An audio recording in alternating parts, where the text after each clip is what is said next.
night I finally admitted it to myself, I was sitting on the edge of my bed with my shoes still on. I had come home from the hospital alone. The doctor had said the words slowly, like he didn't want to scare me, but they stayed in the room after he left. I looked around my bedroom and realized there was no one to tell. I reached for the phone, then stopped. My hand just rested there. I was tired, but not the kind that sleep fixes. I sat like that for a long time, listening to the house settle, feeling something heavy that I had felt many times before but never named. That was the night I understood how much fear had decided for me.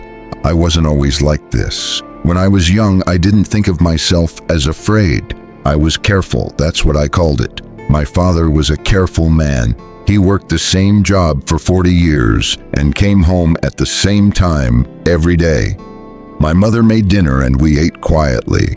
Nobody yelled, nobody took chances. That was a good life, they said. I believed them. When I was a boy, I learned early that keeping your head down kept you safe. If you didn't expect too much, you didn't get disappointed. That idea stayed with me longer than I knew. I got my first job right out of school. It wasn't something I loved, but it paid. I told myself that love was for weekends and hobbies. Work was work. I showed up early, did what I was told, and went home. I watched other people leave for different cities or talk about starting something of their own. I told myself they were brave or maybe foolish. I stayed. Staying felt smart. Staying felt safe. I met my wife in my late 20s. She laughed easily.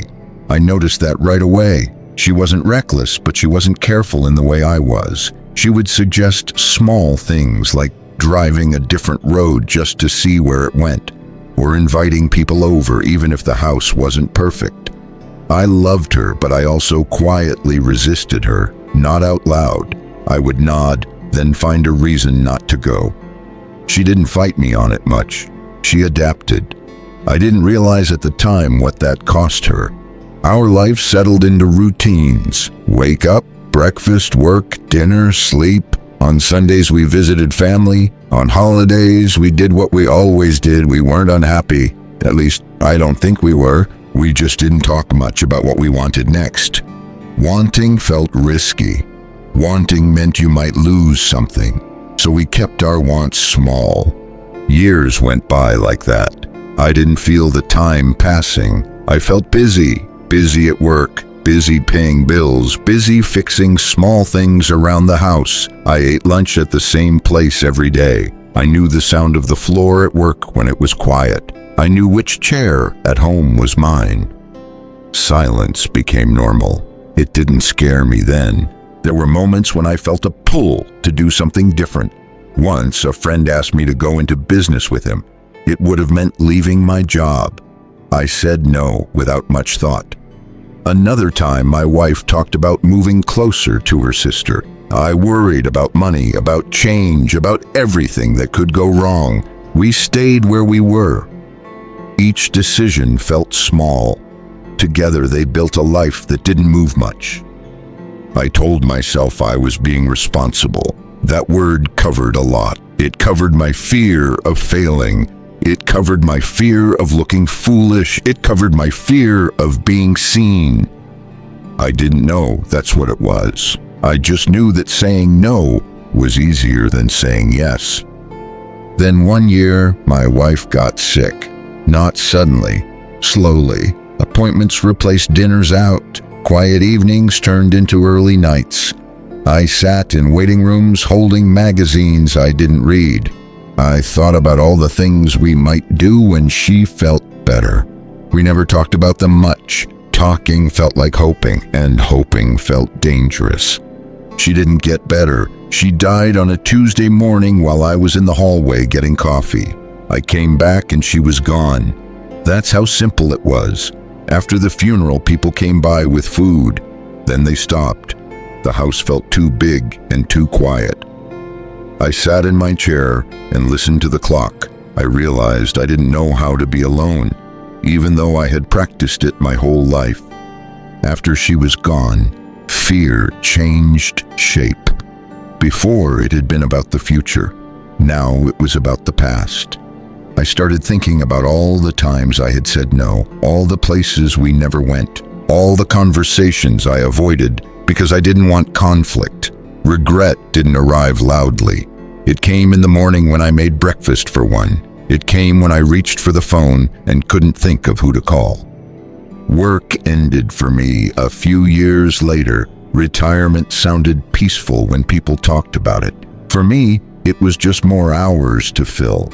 I walked the same streets, I ate the same meals, days blended together. I watched television I didn't care about just to hear voices.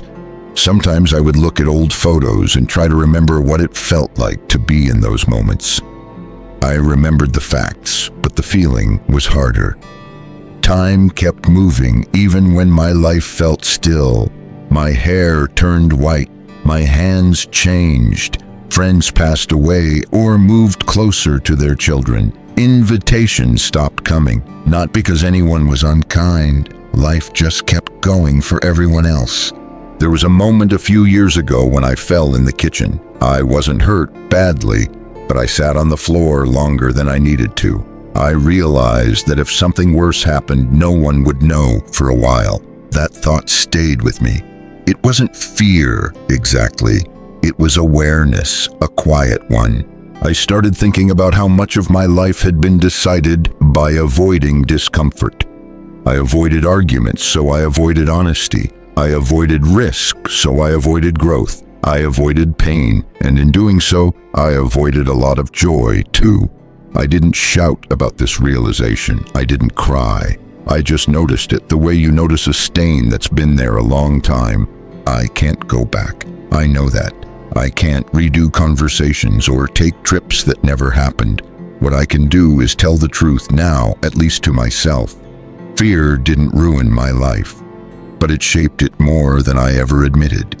It sat beside me at every table and slept in my bed every night. I let it because it felt familiar. Lately, I've tried small things.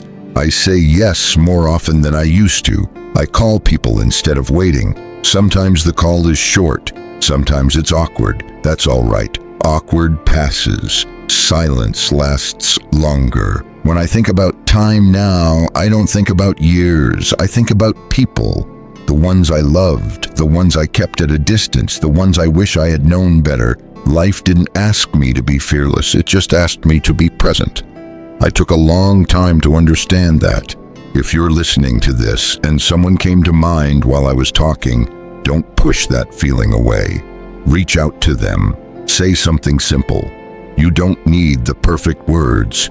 Time moves quietly, and it doesn't wait for us to feel ready. If you want, you can leave a comment and tell a piece of your story. Someone else might need to hear it.